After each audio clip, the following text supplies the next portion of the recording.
नमस्कार, धर्म ज्ञान के दर्शकों का स्वागत है। मैं हूं आपके साथ कविता राणा। अगर जिम्मेदारी ताकत को बढ़ाती है तो इसी ताकत के आगे हर जिम्मेदारी छोटी लगती है। देश के तख्त पर बैठे पीएम मोदी आज की डेट में एक ऐसी ताकतवर शख्सियत हैं जिनके कंधों पर 130 करोड़ भारतीयों के उज्जवल भविष्य की जिम्मेदारी है। और अपनी इन्हीं जिम्मेदारियों को पूरा करते करते ये 8 साल पलक झपकते बीत गए। इन 8 सालों में अपने काम से पीएम मोदी ने देशवासियों के दिल में कितनी जगह बनाई, इसका फैसला तो 24 के चुनावी नतीजे ही बताएंगे। फिलहाल तो एक बार फिर पीएम मोदी ने कुछ ऐसा किया है जिसकी चर्चा सिर्फ देश ही नहीं बल्कि विदेशों में भी हो रही है। अयोध्या में भव्य राम मंदिर की नींव रखने वाले पीएम मोदी ने राम सेतु को जिंदा कर दिया है। जी हाँ, हम उसी राम सेतु की बात कर रहे हैं जो भगवान श्री राम के लिए लंका का विजय पथ साबित हुआ। हम उसी राम सेतु की बात कर रहे हैं जिसके निर्माण के लिए प्रभु राम को खुद व्रत रखना पड़ा। और हम उसी राम सेतु की बात कर रहे हैं जो आज भी भारत के रामेश्वरम को लंका के मन्नार से जोड़ता है। लेकिन क्या आप जानते हैं, राम युग से जुड़े इसी सेतु को मनमोहन सिंह की सरकार तोड़ने पर उतारू थी। अगर अदालत राम सेतु के तोड़े जाने पर रोक नहीं लगाती तो ये सेतु कब का खत्म हो चुका होता। जी हाँ, यूपी की सरकार में हिंदू की आस्था को ताक पर रखकर प्रभु राम की निशानी को तोड़े जाने की तैयारियां हो रही थी। डीएमके ने देखिए प्रस्ताव रखा, नाम दिया गया सेतु समुद्रम शिपिंग प्रोजेक्ट। साल 2005 में इस प्रोजेक्ट का पूरा खाका तैयार किया गया। ये बताया गया कि श्रीलंका और भारत के व्यापार को बढ़ावा देने के लिए जिस जगह पर राम सेतु है वहां के इलाके को गहरा कर जहाजों के लायक उसे बनाया जाएगा और इसके लिए कुछ चट्टानों को तोड़ना जरूरी है। और ये चट्टानें वही विशाल पत्थर हैं जिनसे त्रेता युग में वानर सेना द्वारा राम सेतु की नींव रखी गई। हालांकि देखिए, उस वक्त विपक्ष की भूमिका निभा रहे बीजेपी ने इसका पुरजोर विरोध किया और जिसके चलते जैसे ये मामला कोर्ट में पहुंचा, कोर्ट ने तुरंत इस पर रोक लगा दी। अंतरिक्ष से दिखने वाला इस सेतु से सिर्फ हिंदुओं की आस्था नहीं जुड़ी है बल्कि विदेशी वैज्ञानिकों ने भी इस सेतु को मानव निर्मित माना। अमेरिका साइंस चैनल ने यह दावा किया कि राम सेतु वाकई में मौजूद था और एक रिसर्च के बाद उन्होंने राम सेतु को मानव निर्मित भी बताया। उन्होंने बताया कि भारत और श्रीलंका के बीच 50 किलोमीटर लंबी रेखा चट्टानों से बनी है। ये चट्टानें लगभग 7000 साल पुरानी है और आज ये चट्टानें जिस बालू पर टिकी हैं वो 4000 साल पुरानी। लेकिन यूपी की सरकार तो इसी राम सेतु को तोड़ना चाह रही थी और इसके लिए बाकायदा कोर्ट में दलीलें दी गई। सरकार द्वारा ये बताया गया कि जहाज़ों को अभी केरल की तरफ से तमिलनाडु आना हो तो उन्हें श्रीलंका का चक्कर काटना पड़ता है। लेकिन सेतु समुद्रम शिपिंग प्रोजेक्ट से ये चक्कर छोटा हो जाएगा, 30 घंटे और 650 किलोमीटर का सफर बचेगा। और ये भी बताया गया कि इस सेतु के तोड़े जाने से रामेश्वरम देश का सबसे बड़ा शिपिंग हब बन जाएगा और इसके साथ ही साथ तूतीकोरन हार्बर एक नोडल पोर्ट में तब्दील हो जाएगा। और तमिलनाडु के कोस्टल इलाकों में भी कम से कम 13 छोटे एयरपोर्ट बनाए जाएंगे।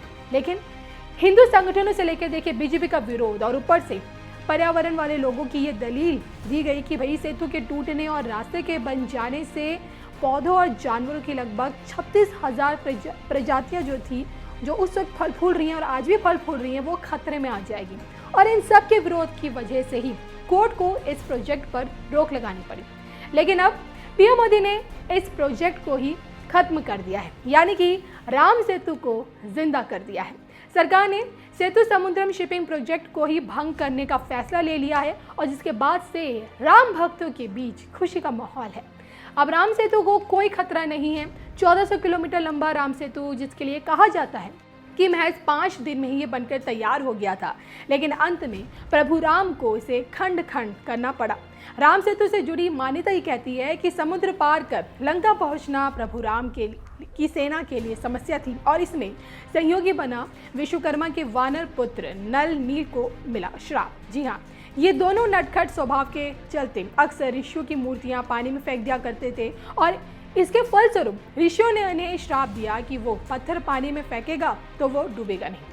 और उनका ये श्राप सेतु निर्माण में सहयोगी बना और जो कि सेतु का कोई दुरुपयोग ना हो, रावण का वध करके लौट रहे प्रभु राम ने सेतु को समुद्र में डुबो दिया। हालांकि कालांतर से जल स्तर घटता गया और सेतु फिर से ऊपर आता गया। तो भारत और श्रीलंका को जोड़ने वाली आस्था की यही डोर दुनिया के लिए एडम्स ब्रिज है, जिस पर आज भी वैज्ञानिकों का शोध जारी है। और आज भी इस रहस्यमय और अलौकिक सेतु की कहानी दुनिया के लिए अभी भी सबसे अनोखी है। आदन किया, ये मैं आपको कुछ दृश्य दिखाता हूँ। चामुंडेश्वरी देवी मंदिर गए थे और ये चामुंडेश्वरी मंदिर के दृश्य हैं जो हम आपको दिखा रहे हैं।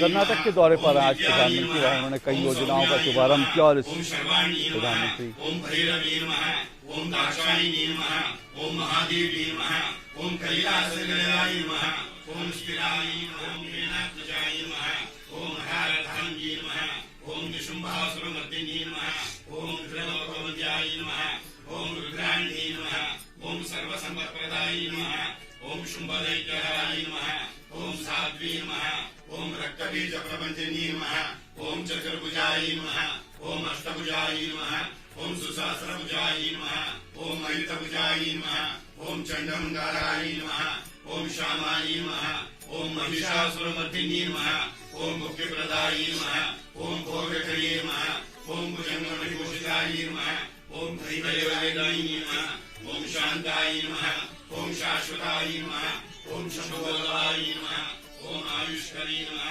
ओम अरिष्टाय नमः, ओम नर्मदाय नमः, ओम निगमालयाय नमः, ओम प्रजासृष्टिग्राहिणी नमः, ओम विश्वध्येयाय नमः, ओम अनन्तरूपाय नमः, ओम सर्वाभरणभूषिताय नमः, ओम अभागिनी नमः, ओम भद्रकाली नमः, ओम ब्रह्म विष्णु शिवात्मिकाय नमः, ओम स्कन्दमात्रे नमः, ओम हैमवत्यै नमः, ओम महात्रिपुरसुन्दरी नमः, ओम वसिष्ठकेशवादीनां सर्वसम्पत्प्रदायिनी नमः, ओम कृपाशीलाय नमः, ओम वेदवेद्याय नमः, ओम वरदाय नमः, ओम सर्वमंगलाय नमः, ओम शुभाय नमः, ओम मनोन्मन्ये नमः, ओम महादेवी नमः, ओम श्री चामुण्डिकाम्बाय नमः।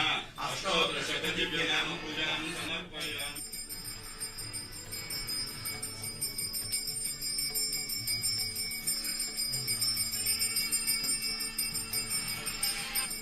देवं तीर्थे तत्पयते एवमग्निहोत्रे यजमानं तत्पयते तृप्यते प्रजया पशुभिः पशुवर्गं लोकं जानाति पश्यति पुत्रं पश्यति पौत्रं